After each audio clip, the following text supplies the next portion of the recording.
ดรัวๆเลยเนาะโสดเพิ่นเว้า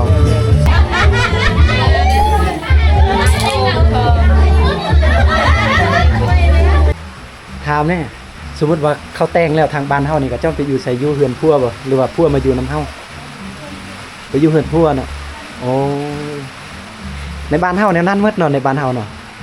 จะเป็นวัฒนธรรมแต่แผงได้โซเดอร์จองได้เด้ออ๋อโสดเด้อจองได้เด้อป้าติโตโอ้ FCI สิจองแท้ได้บัดนี้นะผู้นี้มีครอบครัวแล้วบ่ยังโอ้ยสาวโสดโซเดอร์โสดเด้อชื่อไหนนั่งชื่อน้องฝนเด้อน้องฝนเด้อป้าเว้าเป็นตาสะอ่อนเนาะหวานแท้น้องฝนเด้อสิ่งที่แปลกก็ยังอยากขายคือชนเผ่าปะโกะเผ่ากระโดเวลางานนี่ก็เจ้าบ่ได้มีนามคนละตุกจังซี่ได้บ่ได้มีสบายดีพ่อแม่พี่น้องสบายดีเด้อเอาทุกคนยินดีต้อนรับทุกคนเข้าสู่ช่องคมชนเผ่ากระโดคือเก่าในคลิปวิดีโอนี้คมจะพาทุกคนและพ่อแม่พี่น้องไปเบิ่งวิถีชีวิตหรือว่าฮิตของประเพณีถือว่าประเพณีทุกคนประเพณีอันดีงามของหมู่บ้านเฮาก็สิมีงานดองได้ในหมู่บ้านน่าจะเป็นบ้านลอนดอนบ่อยู่เมืองดักจึงแขวงเซกองเฮาเคยเบิ่งงานดองชนเผ่าปะโกะและงานดองชนเผ่ากะโดแล้วก็เคยเบิ่งงานดองชนเผ่ากะไนอยู่สเวียดนามแม่นบ่ทุกคนเฮาเคยเบิ่งทางพุ่นและบัดนี้ทุกคนน่าจะเคยเบิ่งทางซองอื่นหรือว่าบอนอื่นนี่เคยเบิ่งอยู่แต่ว่าในซองคมชนเผ่ากะโดนี่ทุกคนน่าจะบ่เคยเบิ่งหลายชนเผ่าหลายงานแต่ว่าในงานนี้จะเป็นงานชนเผ่าหรือว่าฮิตของประเพณีประเพณีว่าซั่นซะประเพณีการแต่งงานชนเผ่าตะเลียงทุกคนและผมจะพาทุกคนพ่อแม่พี่น้องเข้าไปเบิ่งได้นะการแต่งงานของชนเผ่าตะเลียงนี่แบบใดทุกคนแล้วมาเบิ่งเจ้าบ่าวและเบิ่งเจ้าสาวเนาะแต่ค่าดองของกระเจ้านี่กระเจ้ากินหยังทุกคนกินหมูบ่กินงัวบ่และก็เครื่องดื่มเด้กระเจ้าดื่มอีหยังแต่ว่าเฮาเคยเห็นเนาะบ่ว่าจะเป็นงานดองเฮาล่าสุดที่เฮาเคยปล่อยจะเป็นงานดองชนเผ่ากะโดนี่คือน้องสาวคมเองเนาะน่าจะบ่มีเหล้ายาปลาแป้งบ่มีน้ำดื่มอยู่ต่อหน้าเฮาแม่นบ่ถ้าเวลาอยากน้ำก็ต้องได้ไปหาไปซอกได้แต่ว่าอันนี้จะเป็นงานดองชนเผ่าตะเลียงแล้วก็สิพาทุกคนมารับชมนํกันเพิ่นก็สิมีโต๊ะได้ให้แขกคนเนาะก็สิมีโต๊ะแบบนั่งกินข้าวคือมีรายงานรายทีเลบอนแล้วก็สิมีเต็นท์เพราะว่าอยู่ดักจึงนี่ทุกคนฝนตกหนักได้ฝนตกขนาดจะเบิ่งเนาะเส้นทางนี่เปียกเบิดเลยแล้วก็ตัวนี้ก็จะเป็นเต็นท์ที่กระเจ้าเช่าเอาเช่ากันน่าจะ2เต็นท์ได้แล้วก็สิมีโต๊ะเพิ่นจัดเป็นกลุ่มตัวนี้นี่พี่น้องทางเจ้าบ่าวทางเจ้าสาวทางเจ้าสาวเนาะทางเจ้าสาวจะน้อยเจ้าบ่าวจังน้อยบ่เข้ามาบ่เจ้าบ่าวยังทันมาเนาะเจ้าบ่าวเนาะโอ้สบายดีพ่อเฮานี่ร้านของพ่อโอ้ร้านพ่อเองเจ้าสาวเจ้าสาวเนาะ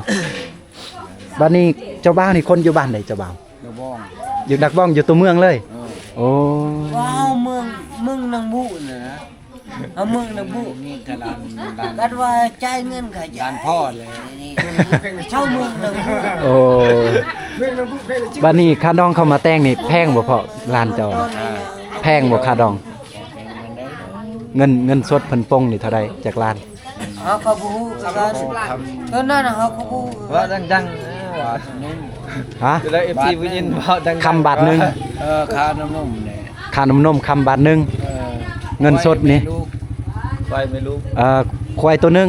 ควายไม่รู้ควายม่านเนาะใช่แม่นแน่เอากินเหล้าก่อนสิหน่อยกินเหล้าจุดเป็นเอาจอกนึงก่อนโอ้ยมันคือก้นเหมือนควายไม่รู้ก็มันคือก้นเงินสดเท่าได้10 ล้านบ่เอาก็บ่ฮู้กันแล้วก็ยังบ่ฮู้เนาะนี่เพิ่นก็สิมีเหล้ามีเบียร์แล้วก็สิมีเป็นคู่เนาะพอดีเฮามากับทีมงาน2คนพาทางคุณเด้อย่าฟ้าวพอดีตรงนี้กินข้าวนี่ก็คือทีมงานเฮา2คนเด้ทุกคนนี่ผู้นึงจับแลนี่เอาอันนี้คือประเพณีบ้านเฮาเด้อทุกคนเด้อมากินข้าวเหนียวขอแสดงความยินดีนำเจ้าบ่าวเจ้าสาวแต่ว่าเจ้าบ่าวยังบ่ทันมาเนาะตอนทางมันนึงยัง ขออภัยเด้อทุกคนกำลังย่ำข้าวอยู่ ตรงนี้กินอันนี้เอา แม่น1 โมง 2 โมงเพราะสมมุติว่าอาทาน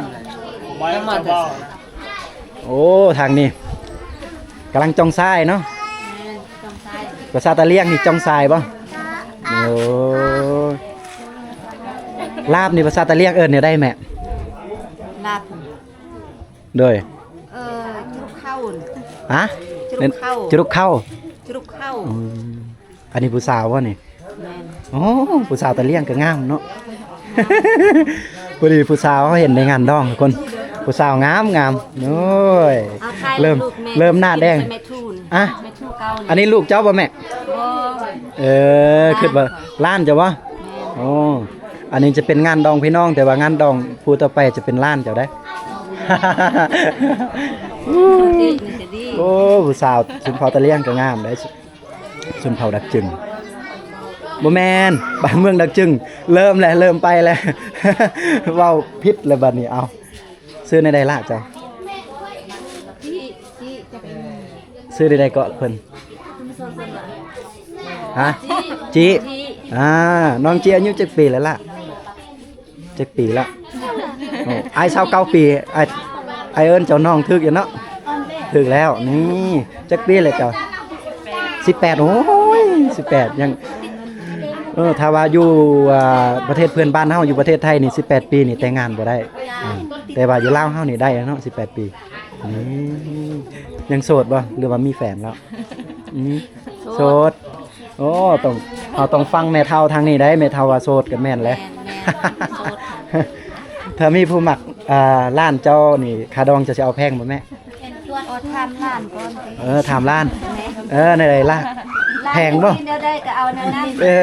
ล่ะแม่นเนาะร้านเฮนดีเท่าใดก็เอาแนวนั้นโอ้ แม่ ผู้ เฒ่า สาว ตัดก้อนบ่ได้ เอาตามสบายเพิ่นอายอยู่นี่ทางนี้กำลังจองทรายคือกันเนาะทางนี้เนาะแขกคนทางเจ้าสาวได้นี่ได้แต่ว่าเจ้าบ่าวยังบ่ทันได้มาทุกคนจังน้อยเจ้าบ่าวเพิ่นมาได้ทางนี้อีกกำลังจองทรายพอดีเอานี่อยู่ไสแหละเจ้าสาวยังอยู่เฮือนเจ้าบ่าวบ่หรือว่าอยู่นี่แหละอยู่ในไปเบิ่งได้บ่ ได้ อ๋อทางได้เด้บัดนี้ เดเบื้อง อ๋องานอยู่บ้านเฮาหรือว่าอยู่เขตชนบททุกคนสิบ่มีคำว่าต้องได้ถ่ายรูปเนาะโอ้เฮาต้องได้ยืนถ่ายรูปเช้าอันนี้เช้าอันนั้นบ่มีได้เนาะหรือว่าลำโพงเสียงตู้เสียงหยังเสียงเพลงนี่โอ้คักหลายได้เอาไปอันนี้จะเป็นอีกชนบทหรือว่าชนเผ่าที่หาก็เห็นได้เวลาแขกคนมาผู้ใดก็อยากคนในบ้านเพิ่นก็อยากต้องกินข้าวสามัคคีก่อนเนาะก่อนจะเริ่มงานก่อนจะเริ่มเห็นพิธีเพิ่นเฮ็ดได้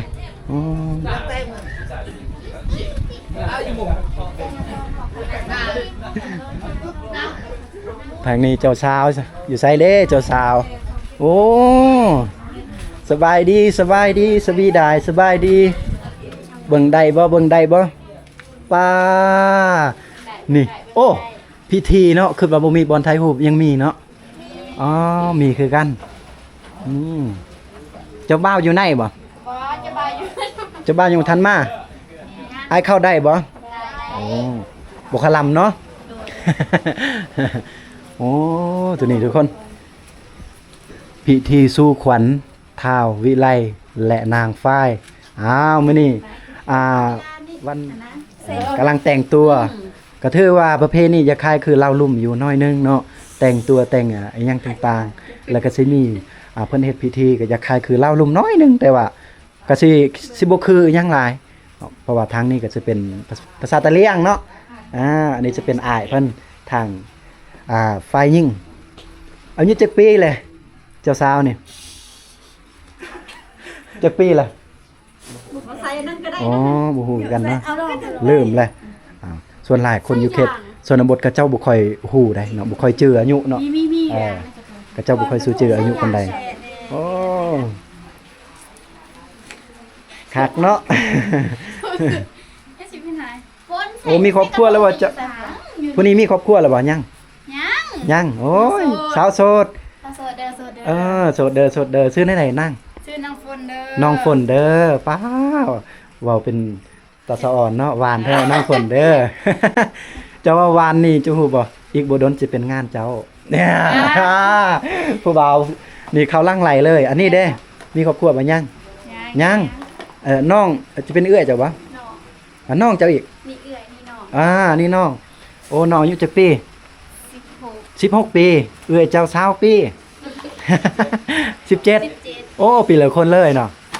16 กับ 17พอดีหมู่เจ้าเด็กผู้นี้เด้น้องน้ำฝน 15 ปี 15 ปี15 ปีถ้ามีคนมักก็มักอยู่บ่ บ่ฮู้เจ้ายังเฮียนบ่นั่ง เฮียน ห้องใดล่ะ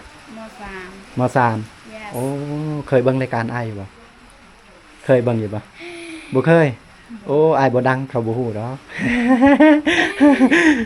ฮักก็ฮู้จักมื้อนี้ หาก็ฮู้จักมื้อนี้ แม่นมีแล อ๋ ก อกลับไปเบิ่งอยู่ FC ฟ้าเด้อสื่อคมเผากาโดเป็นภาษาไทยอ๋อมื้อนี้ก็ได้ดีเนาะที่ได้มาบันทึกงาน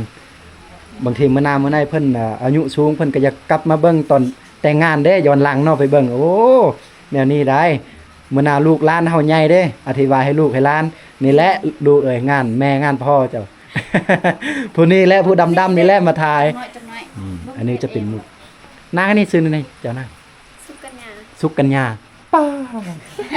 แต่แพงเนาะแล้วเอื้อยเจ้าเด้ อีฝ่าย ฮะ ฝ่าย ฝ่ายโอ้สมองอันนี้แหละอาจจะเป็นคนเฒ่าก็เริ่ม มา ซับซ้อนแหละหนังสือจะนี่แหละน้องฝ้ายสุกกัญญาเลยก็น้องน้ำฝนบ่ล่ะน้องฝนซื่อ น้ำฝนก็ได้ ๆน้ำฝนก็ได้น้ำใจก็ดี เด้อ เออ ภาษาอังกฤษ โอ้สาวชนเผ่าตะเลี่ยงกับตาแพงเนาะ ก็บได้ก็บได้ นี่ผู้นี้บ่เป็นผู้สาวแล้วต่อไปก็มีครอบมีครัวแต่ยัง2คนนี่เป็นตาแพงได้ โซเดอร์จองได้เด้อ อ๋อโสดเด้อจองได้เด้อป้าติโต แบบนี้ในครัว โอ้ FCI สิจองแท้ได้บัดนี้นะ จองจอง เพิ่นว่าจองได้ จองได้ น้องสุกกันยาเลยจองได้บ่16 ปีแล้ว ยังเฮียนบ่ล่ะจ้ะ เรียน ห้องใดล่ะ มซีขึ้นมหา โอ้ขึ้นม .5 ป้าถาม แสดงว่าเฮามาสัมภาษณ์สาวนักศึกษาได้เนี่ยเนาะ บุญวาสนาอายไปทางใดก็มีแต่ผู้สาว บุญวาสนาอายมาถามจริงเด้อ นี่ ถ้าผู้ใดอยากพบรักแท้ต้องมาแวะที่เมือง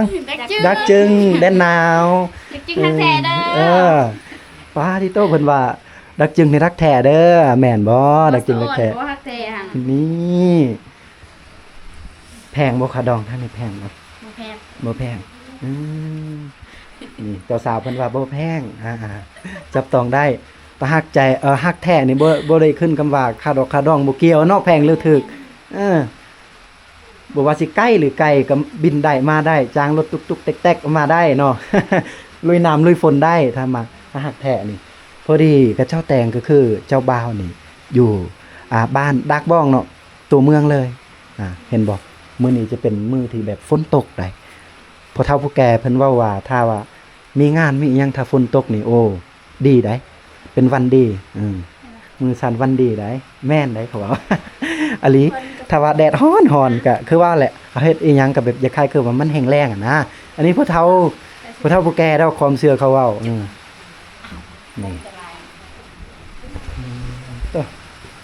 เป็นตะแพงเด้สาวดักจึงนี่ทุกคนเลย นี่ก็จะบ้าป้อม จะมีครอบมีครัวบ่เฮายังบ่มีโสดโอ้มีผู้สาวทางบ้านอื่นเมืองอื่นกันนี่เด้อเจ้าบ่าวทางดักจึงเด้อยังเป็นนักศึกษาบ่เฮา แม่น ห้องใดม.7 แหละม จะเป็นนักศึกษาปีหนึ่ง อีกปีหนึงจบแหละ เป็นนักศึกษาบ่แม่นนักเรียน โอ้โดยเอาเข้าใจอยู่ อีกปีหนึงเพิ่นเอาเคยเบิ่งรายการเฮาอยู่บ่ยังเนาะยังบ่ทันได้เคยโอ้ยเฮาบ่ดัง ซอยจังหน่อย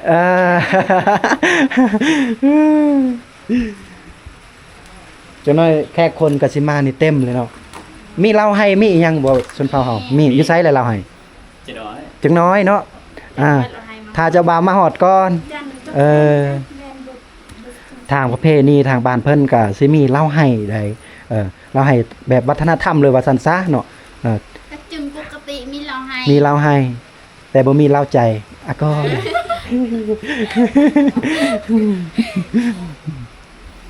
แม่นแล้วเอกลักษณ์ของชนเผ่าอยู่เมืองดักจึงหรือว่าเมืองกะลึมทุกคน1เฮาเห็นจะเป็นเล่าให้2จะเป็นกอกเนาะอันนี้คือเอกลักษณ์วัฒนธรรมชนเผ่าเลยได้2เมืองนี้ของแขวงเฮาเองคือแขวงเสือกองสปปลาว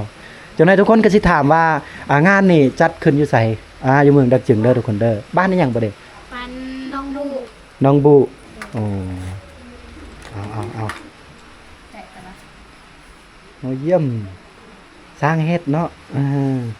นี่สร้างแต่งได้ผู้แต่งก็งามได้แล้วผู้ส้มก็งามผู้เบิ่งก็รอ เขินแล้วอีหยังไง วันนี้ฝนตกทุกคนเลยนะอุ้ยมักบรรยากาศถ้าผู้ใดมาดักจึงนี่แต่เฮ็ดแบบมักง่ายคือคมเผากระโดดนี่กะหนาวได้บ่ได้นุ่งเสื้อแขนยอกแขนยาวเสื้ออุ่นๆโอ้สบายนี่แม่อันนี้เป็นแม่บ่หรือว่าอะไรเด้อพี่น้องโอ้แม่ยังบ่ทันมาโอ้งานเฮามีตู้มีหยังลำโพงมันก็เปิดบ่ เปิด แต่ว่าจักหน้อยก่อนเนาะต้องเฮ็ดพิธีเรียบร้อยก่อนโอ้โดยบ่ได้พรลำทำเพลงบ่ลำวงบ่ พร เดี๋ยวลงศาลาวันโอ้ยอันนี้เสกองเนาะ จะได้แต่งเพลงเสกองให้อันนี้เฮาได้สัมภาษณ์น้องน้ำฝนกับน้องTikTok จิตีฝ้ายน้องฝ้ายกับน้องน้ำฝนอันนี้เด้ซะ กันนี่ไอ้น้องไฟ อันนี้เด้ สุกัญญาสุกัญญาโอ้นี่แหละคนเฒ่าเริ่มเข้าใจแล้ว เข้าใจยาก เอาเขาบอกเข้าใจได้นั่งโดยจังหน่อยอีกสิต่อว่าซั่นก็สิอันนี้คือชาวโสดเด้อทุกคนชาวโสดแห่งเมืองดักจึงในหมู่บ้านลืมแหละ TikTok ประมาณนี้ได้จะเป็นงานดองได้มีผู้สาวงามได้โอ้ฝนตกแล้วทุกคนโอ้ฝนตกหนักเลยอยู่ดักจึงแดนนาวนี่แหละคำว่าแดนนาวตกฝน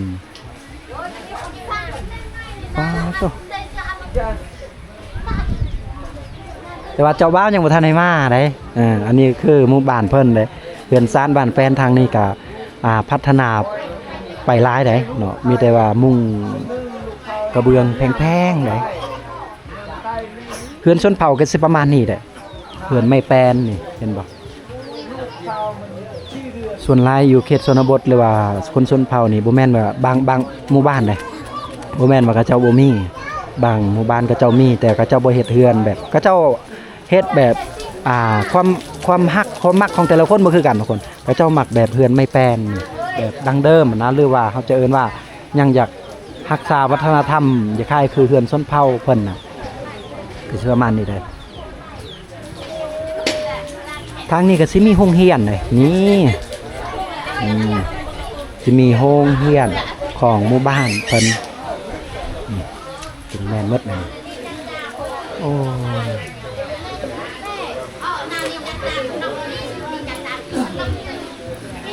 ผู้สาวนี่ก็อยู่บ้านเฮาเองบ่อยู่บ้านเนาะลืมเลยอยู่บ้านนี่อยู่ไสละเฮือนเพิ่นโอ้ไปทางนาอยู่นี่นี่เฮือนผู้สาวคนที่สร้างเด้งามขนาดนี้ยังอายเนาะเพิ่นอายแน่จักหน่อยเมื่อกี้พอดีเฮาเข้าไปในทุกคนไปสัมผัสเจ้าสาวแล้วก็มีผู้สาว2คนอยู่ในครับแล้วพอดีก็ยังมาเวียนไทยผู้สาวงามๆนี่พอดีมีปอง1 2ปองแล้วเข้าไปในทางกายก็ยังอายเนาะล่ะเนาะ ยามมากลางคืนนี่สิบ่อายเนาะ กลางเว้นนี่อยากอายเอาบ่อายเป็นกันเองบ่เคยเบิ่งรายการอายบ่เคยเบิ่งบ่เคยเพิ่นว่าบ่เคยนี่ก็เลยเพิ่นอายถ้าอายเนี่ยอาจสิไปตอนกลางคืนบ่ให้เจ้าอาย หยอกเด้ออายมีเมียแล้ว มีลูกแล้วอายหยอกอันนี้จะเป็นสาวชนเผ่าตะเลียงโอ้งามแต่จริงหมดทางเฮานั่งนำกันอยู่นี่ก็มีแต่ว่าภาษาตะเลียงนี่กินข้าวก็คือจองซ้ายเนาะแม่น6ยำเนาะ6ยำเป็นภาษากระตู้เนาะโอ้เอาจองชายเด้อทุกคนเด้อจองชายในงานดองเด้อจ่าแจ๊ะจ่าแจ๊ะแปลว่าได้แม่จ่าแจ๊ะด้วยภาษาลาวของกินนี่จ่าแจ๊ะโอ้เอาได้เฮียนวัฒนธรรมภาษาดักจึงอีกมือละคำ เทื่อหน้าเทื่อในเฮาได้สื่อสารเฮาได้สัมภาษณ์กับเจ้าได้โอ้ยเด็กน้อยก็บ่ย่านหนาวเนาะหลานเนาะแข่งฝนเลยเพื่อนแม่ได้จะใช่แม่เพื่อนเจ้า เงินแมนอยู่ลุง อยู่ลุ่มพุ่นเนาะโอ้มื้อหน้าลูกหลานสิไปขึ้นไปเล่นเฮือนได้บ่ ไปประตู โอ้ใจดีได้เพิ่นได้หมู่บ้านเพิ่นเนี่ยใจดีหมดทุกคนยิ้มแย้มแจ่มใสต้อนรับแขกคนใดคนที่แปลกหน้าคนบ่ฮู้หน้าตาเพิ่นก็ต้อนรับโดยเอา ตำครบหมู่ คือคนสาวงามนี่แหละถึงแม้นว่าเฮาคนแปลกหน้าเพิ่นก็ยิ้มแย้มได้ โอ้ยิ้มหวานนั่นล่ะเนาะยิ้มหวานขนาดนี้ FCI ก็สิลังไล่แล้วนี่ชาวโสดท่อเอาโอ้ยฝนตกดีแต่เพิ่นมีเต้นได้เพิ่นมีเต้นถ้าบ่มีเต้นนี่โอ้ยุ่งอีกได้นี่คือทางนอกเลยเนาะบ่มีเต้นมื้อนี้งานดองเด้อทุกคนเด้องานดองอยู่เมืองกักจึงเด้อชนเผ่าตะเลียงมาเบิ่งวัฒนธรรมเพิ่นก็ฮอนหนแล้วท่าเจ้าบ่าวไปใช่เลยอยู่นี่เนาะผู้หนึงบ่เห็นแล้วเพิ่นก็ฮอนหนแล้วท่าจักโมงเจ้าบ่าวเพิ่นสิมา จักน้อยนี่แหละ จักน้อยนี่แหละ ถ่ายอีกนิดนึง ถ่ายอีกนิดนึงเพิ่นว่า4 โมงพอดีเนาะมาฮอดเนาะหลานเนาะแม่นบ่ ประมาณว่า3 3 โมงโมงครึ่งโอ้3 โมงครึ่งก็อีก3 นาทีล่ะ3 นาทีก็มาฮอดได้นี่โอ้อีก3 นาทีเพิ่นมาฮอดแล้วเอาเราอย่าเบิ่งวัฒนธรรมเพิ่นทุกคนอีหยังนี่ทางนี้บ่อนกระเจ้าเฮ็ดอยู่เขากินบ่โอ้นี่โอ้ตัวนี้จะเป็นเคียงเนาะเคียงใหญ่เลยนี่กระเจ้าฝักเฮ็ดกินเนาะฝักแบบลาบแบบเนื้อแบบอีสังต่างๆซีนเพิ่นก็สิฝักเอาอย่างนี้เลยแต่ว่าเพิ่นก็สิมีอีหยังก็โยกกล้วยหรือว่าในกล้วยนั่นเองกับผสมกับซีนเฮ็ดลาบอันนี้คืออาหารในงานดองแต่ว่าในงานดองนี่เฮาสังเกตแต่ละโต๊ะเนาะสิบ่มีแบบน้ำผู้ละตุกแม่นบ่บ่มีน้ำกิน มีคนขัดเคินเนี่ยขัดเคินของ แบบอัน1ขัดเคิน2แล้วมันเป็นวัฒนธรรมเลยบ่ เรียน อย่าคายคือทางบ้านเฮาเนาะบ้านเฮานี่เวลางานก็บ่มีน้ำให้แก่คนแบบผู้ละตุกผู้ได้อยากนี่ต้องได้ไปซอง5น้ำอยู่ในเนาะนี่น้ำเป็นตุกแบบนี้ได้อันนี้คือน้ำในงานดองแต่ว่าสิให้แบบผู้ละตุกกินนี่บ่มีได้ทุกคนโอ้ยฝนตกเด้พี่น้องเอ้ยนี่เอาเบิ่งอ้อมหอบในเฮือนเจ้าสาวเด้อมาเบิ่งอ้อมหอบก่อนนี่บรรยากาศธรรมชาติเพิ่นก็ปลูกพืชผักนาชนิดต่างๆกับกินเองได้เองอันนี้คือของพ่อแม่เพิ่นทางนั้นก็มีธรรมชาติที่อุดมสมบูรณ์บางคนก็มักธรรมชาติได้เนาะบางคนก็ใจร้อนหนก็อยากเบิ่งเป็นผู้สาวอยากเบิ่งเจ้าบ่าวแล้วก็เจ้าสาวแต่ว่าสายธรรมชาติให้ทุกคนได้เห็นนํนี่ลมพัดเย็นโอ้เอาถามแน่สมมุติว่าเขาแต่งแล้วทางบ้านเฮานี่ก็เจ้าไปอยู่ใส่อยู่เฮือนพัวบ่หรือว่าพัวมาอยู่นํเฮาไปอยู่เฮือนพัวเนาะโอ้ในบ้านเฮาแนวนั้นหมดเนาะในบ้านเฮาเนาะจะเป็นวัฒนธรรมชนเผ่าได้ทุกคนชนเผ่าเขตชนบทบ้านเฮาเวลาเฮาแต่งงานสร้างครอบสร้างครัวผู้หญิงก็สิไปเป็นลูกไผพูนอยู่ไปอยู่นำเฮือนพัวแหละถ้าจะเป็นเล่าลุ่มเนาะพัวมาอยู่นำเมียแต่ว่าทางเขตชนบทหรือว่าเขตชนเผ่าแต่ละหมู่บ้านแต่ละเมืองแต่ละแขวงอยู่ภาคใต้เฮาได้ทุกคนส่วนหลายเลยส่วนหลายก็คือผู้หญิงต้องไปอยู่นำผู้ชายแบบผู้ชายมาอยู่นำเฮาบ่ได้บ่คล่ำบ่จังซี่หรือว่าจังใดบ่ได้เนาะคล่ำบ่น้ำมือคือที่ดวงเป็นนี่ โอ้บ่ถูกเนาะอันนี้คือฮิตของประเพณีอันดีงามที่รักษาไว้ตั้งแต่รุ่นปู่รุ่นย่าเพิ่นแหละย่าหยอกพ่อแม่เฮาแหละนี่นะทุกคนเอาทุกคนบางที่ก็เจ้าอยากฮู้เด้เนาะอยากฮู้ว่าผู้หญิงนี่ต้องไปอยู่นำผู้ชายบ่หรือผู้ชายไปอยู่นำผู้หญิงอย่างประมาณนี้ ขอบใจเอาโอ้ทรายโอ้สิผูกคอตัวแขนจังหน่อยเอาโอ้ผู้สาวทางนั้นก็ลบไปเลยหนาวเลย น้ำแห้งดักจึง แม่น้าเฮีย เอานี่ อันนี้เอ็มมันไหน เริ่มแล้วเริ่มมาแล้ว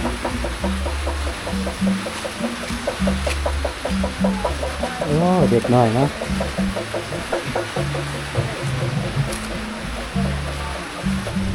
เริ่มเข้าในแล้วลูกเคยเข้าในแล้ว นี่ต้อนรับด้วยเพื่อนเจ้าสาวเข้าใน เปียกมดแล้วเนาะคนป่าอากาศบ่สะดวกเนาะ เอานี่เริ่มแล้วเริ่มเข้าสู่พิธีแล้วทุกคน แจ๊ต้องไปจะดอกจากโตนะ จะเบากับล้อรอได้ทุกคนได้นี่ทางเจ้าบ่าวมดทางนี้พี่น้องเจ้าบ่าวมดเอา ไปต้นหน้าที่เล่นโตกินเอาเป็นบ้านอะไรกันจ้ะอายุบ่ได้มีอยากเข้ามาบ่ได้ ถามบ่ครับหรือบ่ได้เมียนี่ว้าวโอ้เริ่มเคินแล้วตัวบ่าว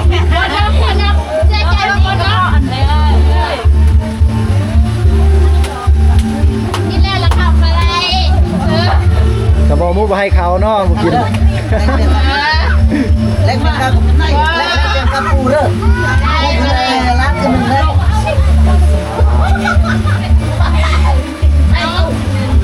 ไม่เท่าอีกไม่เท่าไม่เท่าไม่เท่า ให้เท่า เป็นงานเพิ่นต้นงานเป็นงานแล้วก็เอาแค่ละคำอะไรเด้อมันเท่ากินให้หมดก่อนกินให้หมดก่อนกินให้ เป็น หมด หมดปลาเข่งขนาดเนาะเพื่อนเจ้าสาวนี่ เมารถ ถ้าบ่หมดเพิ่นว่าบ่ให้ข่าวโอ้ คนยาเสือ คักแท้พอตามหีบเพิ่นเด้เนาะ เฮ้ย เดี๋ยวทางเฮานี่เอาก่อนแล้วเยี่ยม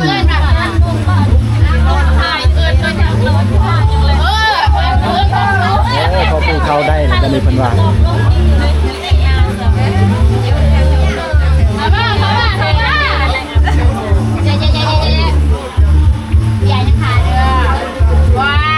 โอ้เพิ่นเห็นเนาะบ่หมดแล้วบ่เอา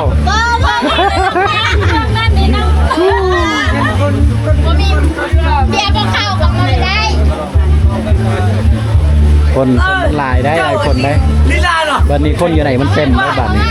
ให้พี่ให้พระให้ยาให้เยอะ ความมือใส่มือใส่แล้วมีเบี้ย เรากินพอแล้วเลยเกี่ยวกินนี่เนี่ยค่ะกินมากินมันพอเลยจะไรเบียร์เด้อซื้อมาทุกแห่งไหน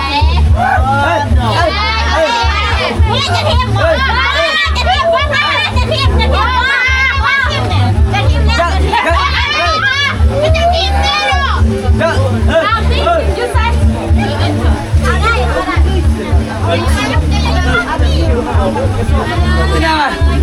ต้องกินต้องกินเขามา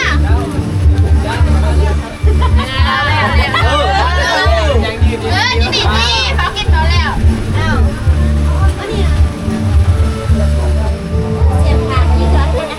ให้เขาได้บ่ ได้เขา มันขับหมดแล้วเนาะ พวกครับเนาะ บ่ขับบ่ พวกครับเขาได้ โอ้ เขาได้ พอดีเป็นพิธีควันได้มัดควันมัดแขนเจ้าบ่าวแขนเจ้าสาวเอาไว้จะเข้าอยู่แต่ว่าลำเบิงก็คือสิเต็มแล้วแค่คนเพิ่นเนาะคือสิเต็มโอ้ทางพุ่นก็เอาพุ่นละป้องอีก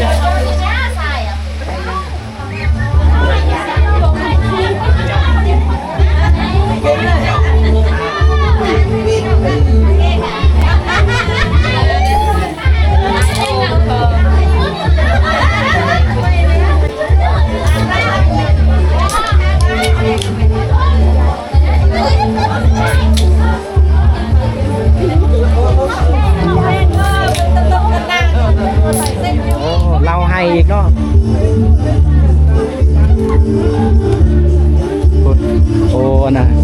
างเข้าเฮือนกับเจ้าพอดีเพิ่นเอาเหล้าให้ตามมาที่ตามคลองเพิ่นได้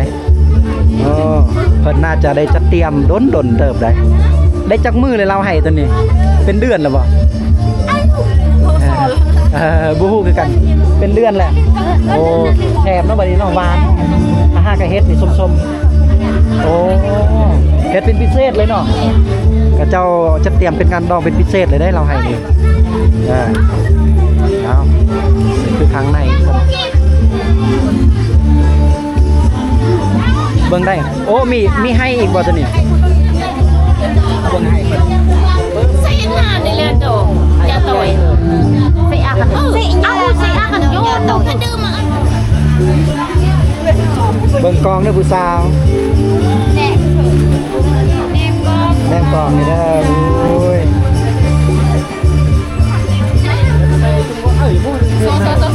สดรัวๆเลยเนาะสดเพิ่นเว้า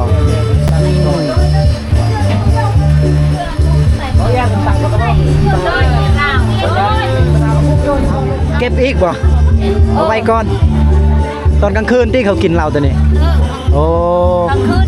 ตอนนี้กินอันนั้นก่อนเนาะคือเหล้าคือเบียร์ก่อนโอ้กันเอาไว้เลยเอาเบิ่งอีกเบิ่งข้างในอีกทุกคนโอ้เพิ่นกำลังกินเบียร์ตามวัฒนธรรมเพิ่น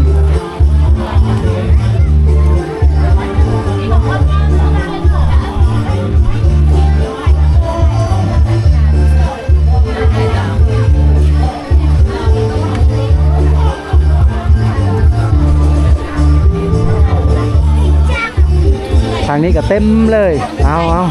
พอดีฝนตกมันฝนฟ้าอากาศคือคมเว้าเลยมันบ่ค่อยสะดวกปานใดเลย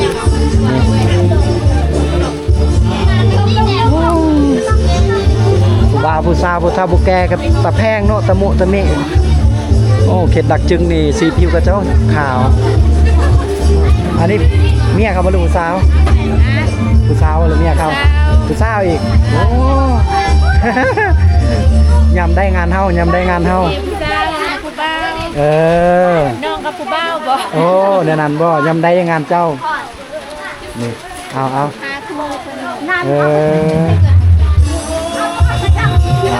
นี่คือเพื่อนเจ้าสาวหมดแล้วนี่เนี่ยติดพี่น้องเพิ่นต่อไปหับใส่กับเจ้าอยู่ในบรรดาผู้ชายผู้สาวหับใส่แขกคนทางเจ้าว่าเฮาแหละประมาณนี้เลยได้กับการเข้าไหนเลยเก็บเกิบของกระเจ้าอยู่นอกเอา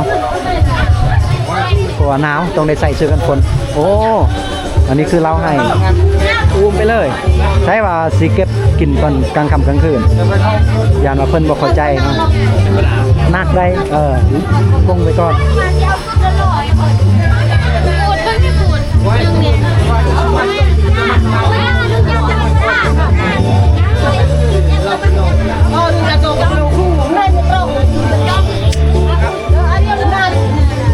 โอ้งามแล้วนะงามแล้ว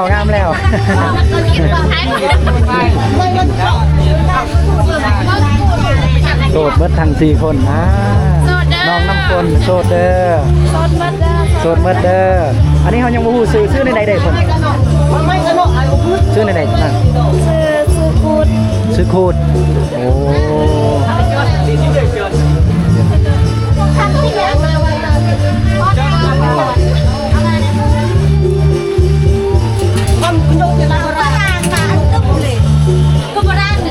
สิเอาเหล้าของแท้ได้เหล้าตัวนี้แหละแซ่บ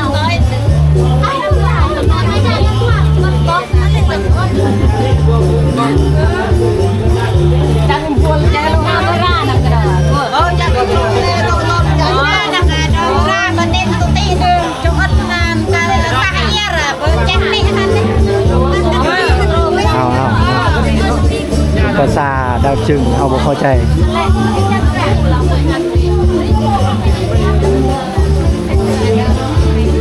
บางคำนี่เขาเข้าใจอยู่บางคำนี่เขาบ่เข้าใจเลยส่วนหลายเขาบ่เข้าใจบางคนหลับภาษาเลยคนสี่เอาเหล้าให้นี่เข้าไปในโอ้พิธีก็คืออยู่ในเพิ่นแหละเขาบ่เห็นผลลาย บ่สิเข้าในแต่ว่าคนมันหลายครับบ่มีบอลอยู่Yang start ada yang terang, ay baklong. Yang start ada selang dengan หน้าต่างตั้งนั่นตัว yang terang aja nih. วางเลยแล้วพี่เดินอยากกินอยากนะบางเรื่องpunya nanti binong ada dekat terus nanti penon di sana dia เอา dia tebak era Apa trek ngay. Boy dia nyong bukan yang luntok. ตัวนี้คือท่อดูดเนาะท่อดูดให้บ่ Tak peduli saya tak. penon tambah no แม่นเนาะก็จะเป็นท่อดูดไม่ยาวๆเพิ่นเฮ็ดเพื่อจะดูดเหล้าให้แม่นบ่เด้คือสิแม่นเลยเอานี่ Kuat nih. โอ้ฝนตกนี่แหละมันบ่ค่อยสะดวก งานในยังกะยาถ้าว่ายามฝนนี่มันอยากยากๆแน่หน่อยหนึงโอ้แล้วเปิดเพลงขนาดเลยทางลังคมฮิว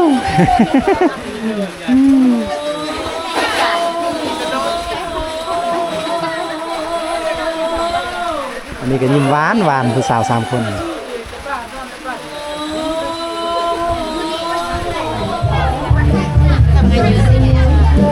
่คือข้างใน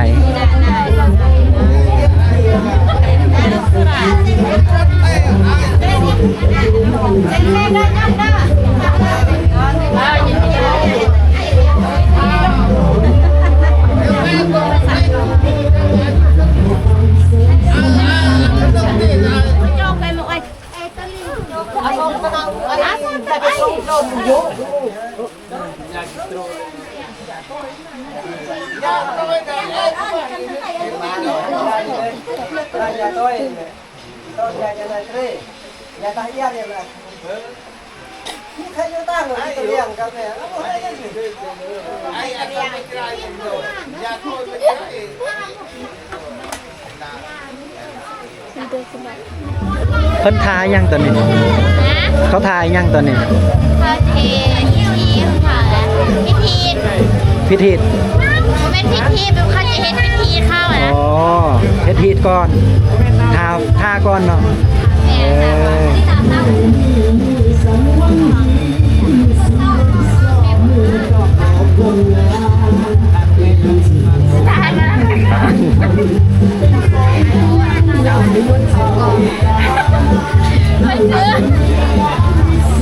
เอาตอนนี้เพิ่นกำลังรอท่าเฮ็ดตามฮิตตามคองคือ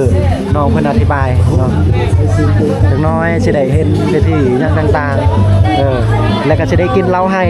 นี่แหละอ้ายอยากชิมเหล้าให้นี่แหละไอ้ว่าอยากชิมเหล้าให้ ก็ได้กินเสร็จน้อย ฉะนั้นก็ได้กิน 30 นาทีก็ได้กินแล้ว 30 นาทีก็ได้แล้ว 30 นาทีแล้วไ เมื่อกี้พลาดจะว่าอีกประมาณ3 นาทีก็จะมาฮอดไอ้ท่าประมาณ10 นาทีจึงฮอด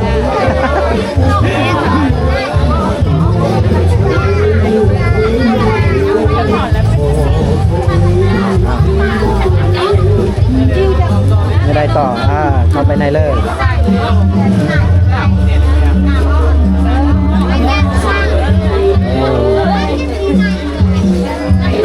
ไอ้พวกเคยกินไหมเราอันนี้นะมันเป็นขมบ่หรือว่าส้มหรือว่าหวาน หวาน หวาน หวาน คือหวานใจจุเจ้าเนาะ แต่มันจะขม โอ้เนี่ยนะเนาะซ้ำหวานใจบ่บ่ซ้ำได้ ใจกับหวานเราก็หวาน ใจกับหวานเรากับหวาน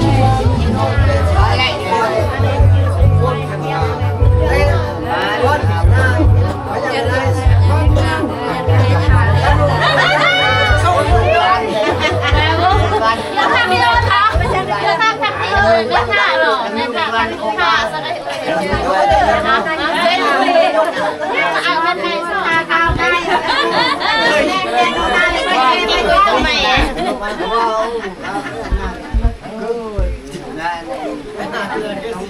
นี่ดึงกู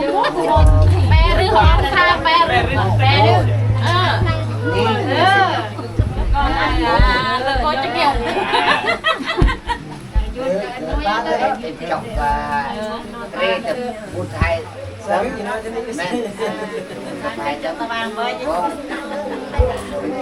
chọc những hai cân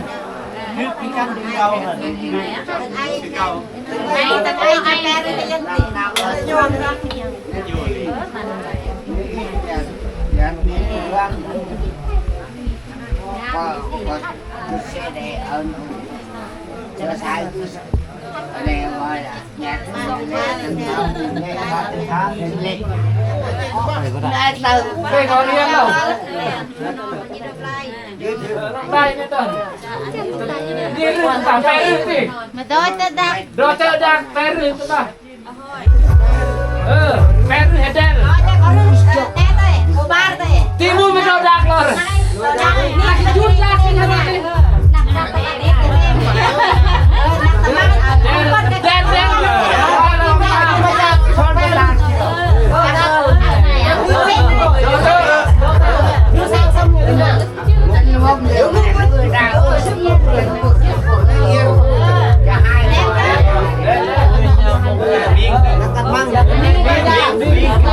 เอาทุกคนต้องขอบคุณขอบใจพ่อแม่พี่น้องหลายๆที่ได้เข้ามารับชมเบิ่งพิธีหรือว่าประเพณีการแต่งงานอยู่ชนบทเมืองกระจึงเป็นชนเผ่าตะเลียงใดจะเป็นชนเผ่าที่เอกลักษณ์ของเมืองใดก็คือตะเลียงกระตูแล้วก็มีหลายๆแต่ว่าเฉพาะตะเลียงนี่เกือบหมดเมืองกระลืมเมืองกระจึงบ่แม่นกระลืมทุกคนเมืองกระจึงนี่หมด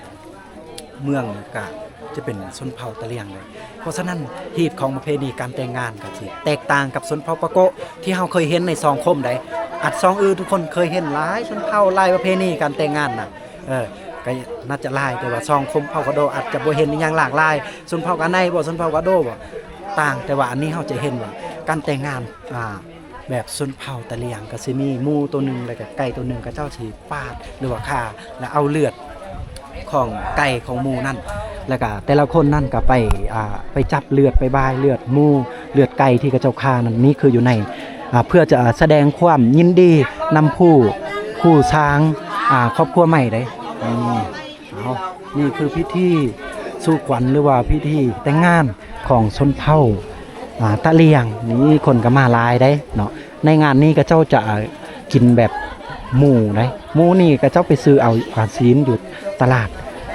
แต่ว่าบ่มีคำว่างัวเลยบ่มีหมูแล้วก็เจ้าซื้อเป็นที่เรียบร้อยแต่เมื่อวานหลังจากก็เจ้านั่นแหละก็เฮ็ดแบบลาบแล้วก็ฟักกับในกล้วยบ่หรือยกกล้วยบ่ก็เจ้าน่าอยู่ในกล้วยนะอันนี้คืออาหารแล้วก็ทางนี้ก็สิมีตู้ลำโพงสิมีเต้นได้เพราะว่าช่วงนี้เป็นช่วงฝนตกได้ก็เพราะฉะนั้นในงานนี้ก็มันยากแน่ทุกคนนี่ปกตินี่บอนนี่กับเจ้าสิเต้นลำทำเพลงได้เนาะสิเป็นกลางคืนจังน้อยนี่กับเจ้าสิเต้นตามวัฒนธรรมตามมวลตามซื่นตามบ้านเพิ่นนั่นแหละนี่เห็นบ่อันนี้ก็จะเป็นอาหารแขกคนเพิ่นกินแล้วก็สิ่งที่แปลกกันยังอยากขายคือชนเผ่าปะโกะเผ่ากะโดเวลางานนี่กับเจ้าบ่ได้มีน้ำคนละตุกจังซี่ได้บ่ได้มีถ้าผู้ใดอยากกินน้ำนี่เพิ่นก็สิเอาไว้เป็นกระตุกแบบนี้นะอันนี้คือสิ่งที่เฮาเห็นได้แล้วก็เรื่องการแต่งถ่ายรูปบอกก็ยังมีอยู่ถ่ายรูปแบบเป็นกันเองแหละอยู่ในหั่นนะบ่ได้อยากถ่ายกับเจ้าบ้านถ่ายกับเจ้าขอสิ้นสุดเพียงเท่านี้ทุกคนอาจจะมีหลายอย่างแต่ว่าเฮาอธิบายบ่ได้แน่แล้วก็เฮาอยากเข้าไปในเบิ่งงานของเขาเจ้าแต่ว่าเฮาเข้าไปบ่ได้เนื่องจากว่า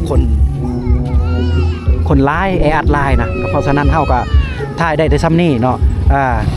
ก็สิ้นสุดเพียงเท่านี้เด้อทุกคนเด้ออย่าลืมกดไลค์กดแชร์กดติดตามช่องคมเผ่ากะโดเพื่อจะบ่พลาดคลิปใหม่ๆอัปเดตใหม่ๆแจ้งเตือนใหม่ๆให้ทุกคนก็มีแต่เปิดกระดิ่งการแจ้งเตือนเลยนะ